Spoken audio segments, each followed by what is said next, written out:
হাসপাতালের শীতাতপ নিয়ন্ত্রিত বিছানায় আপন মনে খেলা করছে সদ্য ভূমিষ্ঠ হওয়া নবজাতক সন্তান। এই শিশুরা পৃথিবীর আলো দেখলেও কোনো দিনই জানতে পারবে না তাদের কি পরিচয়, কারা এদের আসল বাবা মা।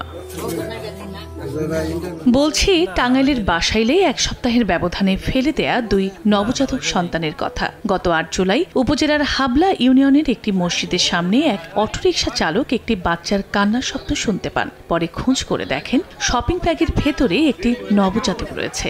স্থানীয়দের সহায়তায় নবজাতকটিকে উদ্ধার করে নিজ বাড়িতে নিয়ে যায় সে।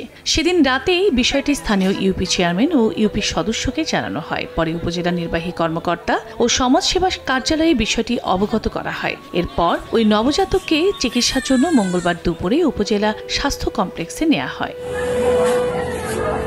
এর আগে গত ৩ জুলাই সকালে একই উপজেলার কাশিল মধ্যপাড়া এলাকার প্রবাসী সাত্তার মিয়ার বাড়ির গোসলখানার পাশ থেকে সদ্য ভূমিষ্ঠ এক নবজাতক উদ্ধার করা হয়। পরে সমাজসেবা অধিদপ্তরের দায়িত্বে দিলে তারা শিশুটিকে হাসপাতালে ভর্তি করে। 5 দিনের ব্যবধানে দুটি নবজাতক উদ্ধার হওয়ায় এলাকায় চাঞ্চল্যের সৃষ্টি হয়েছে।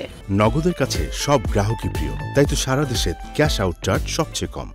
পিঁপড়ায় ধরছে, মাটিয়ে ধরছে, ডাইয়াই ধরছে, টয়লেটের কুয়ার পাড়ের কিনার সাইডে কাছে চিকট নাই করে বাড়াবাই না বাদ দিত এটা যে কে থুয়ে গেছে এটা তো আমরা দেখি নাই। এদের বাড়িতে রাখছে আমাদের হারা যত্ন করে গোসল টোসল করাইয়া তারা খাওয়াবে, খাওয়াইতেছে, পালতেছে। সেই বাচ্চাটাকে পালতে চায়, এটাকে আমরা সুন্দরভাবে যাতে লালন পালন করতে পারি সেই ব্যবস্থা আমরা করি। মায়া দেয় না কাপড় নিষ্ঠুর দিকে বাচ্চা খালিয়া থেকে গেছে।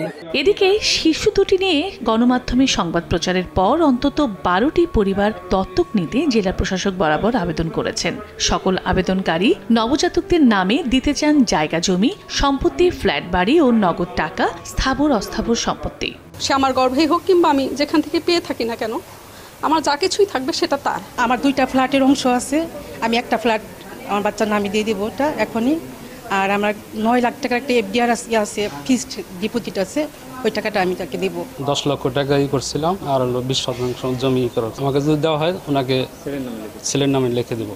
টাঙ্গাইল সমাজসেবা কর্মকর্তা জানিয়েছেন যাচাই বাছাই শেষে যোগ্য পরিবারের হাতে তুলে দেয়া হবে শিশু দুটিকে। আর জেলা প্রশাসক বলছে নবজাতকের আগামী উজ্জ্বল ভবিষ্যৎ কামনায় আবেদনকারীদের পারিবারিক, সামাজিক ও আর্থিক অবস্থান বিবেচনা করা হবে। ফিনান্সিয়াল সিকিউরিটিটা আমরা সর্বোচ্চ প্রাধান্য দিই এবং সেই মোতাবেক বিকল্প পরিচর্যার মাধ্যমে তাদেরকে এই প্রক্রিয়াটা সম্পন্ন করা হয় সেই শিশুটির। যাকে আমরা সঠিক দাবিদার মনে হবে, যার কাছে আমাদের এই বাচ্চাটি সিকিউর থাকবে, ভালো থাকবে, যার ভবিষ্যতের নিরাপত্তা সবচেয়ে বেশি দৃঢ় থাকবে, তাদের কাছে আমরা বাচ্চাটিকে হস্তান্তর করব। 8 জুলাই কুড়িয়ে পাওয়া নবজাতকটি মেয়ে ও 3 জুলাই উদ্ধার করা নবজাতকটি ছেলে শিশু। সময় সংবাদ, টাঙ্গাইল।